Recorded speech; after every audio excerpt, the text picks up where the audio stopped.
Hey, what's up guys? Mark here, another episode of the Brand Building Podcast. And today we're gonna be talking about something really special. We're gonna be talking about my 7 key takeaways from Triple Whale's Blue Whale Mastermind event. So last year I attended Triple Whale's Blue Whale Mastermind event. This was an incredible event that Triple Whale put on. What they did is they invited a bunch of industry vets and experts like myself, along with a lot of heavy hitters from 7, 8, and 9-figure brands that are really killing it in the e-com ecosystem. And they brought us all to Austin, Texas. And it was a couple-day event.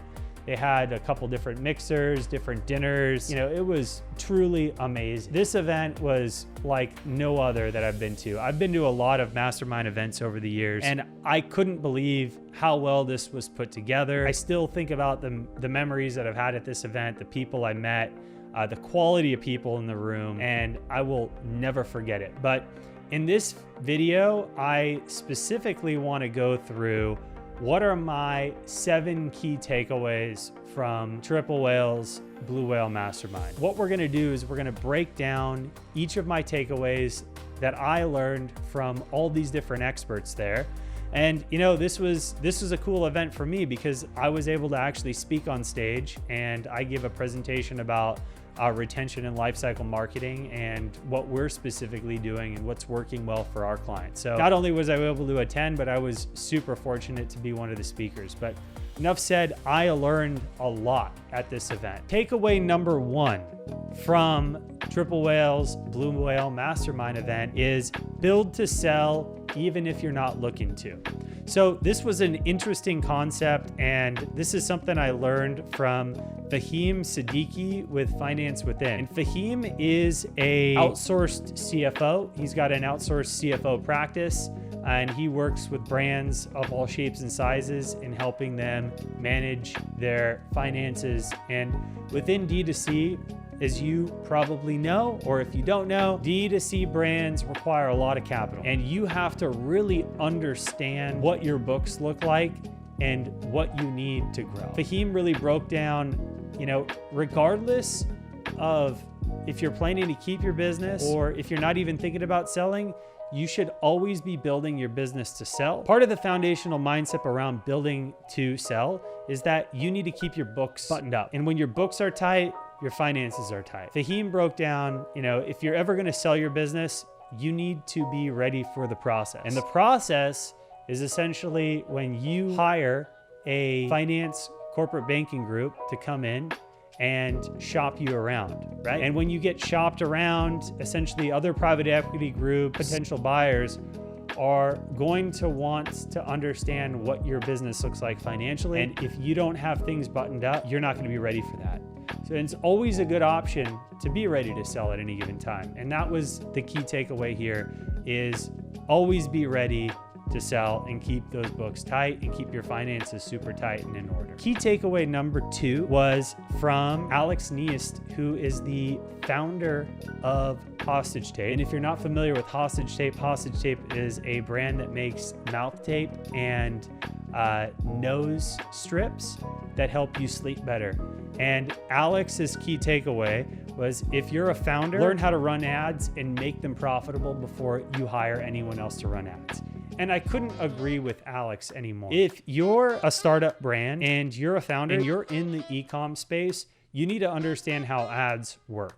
You need to understand how to work them. If I was going to start a brand today, I would be running those ads myself until they got moving. Key takeaway, and the cool story between Alex is Alex actually had another company. I believe it was like a video replay, like sports video company. And he ended up selling that. Alex started running his own ads and made them profitable before he hired anyone to take them over and help him scale to the next level. Key takeaway number 3 from the event was actually from Chad Held from Solace Brands. His key takeaway was build internal 3PL capabilities to start.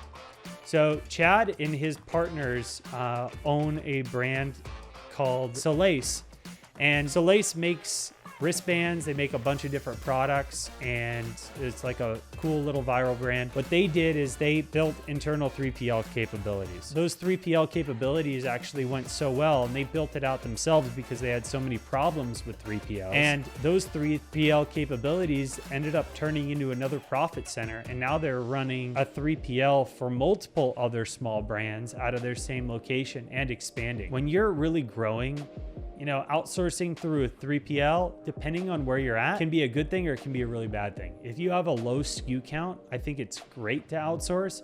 If you've got more complex SKUs or you really want to understand that customer journey and own that customer journey, it's going to be a lot easier for you to just own those capabilities internally. And it was incredible to hear what Chad and his partners have been able to do with that. They have their existing brand now, and then they have their 3PL that they're running as another profit center for their business. Key takeaway number 4 was from my favorite speaker of the event, Nate Lagos. So if you're not familiar with Nate, stop what you're doing and go follow him on LinkedIn. Nate is an absolute savage of a marketer.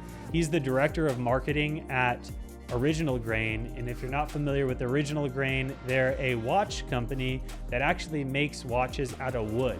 And they take it a step further by making it out of old whiskey barrels, and they do really, really cool partnerships with other brands in their niche.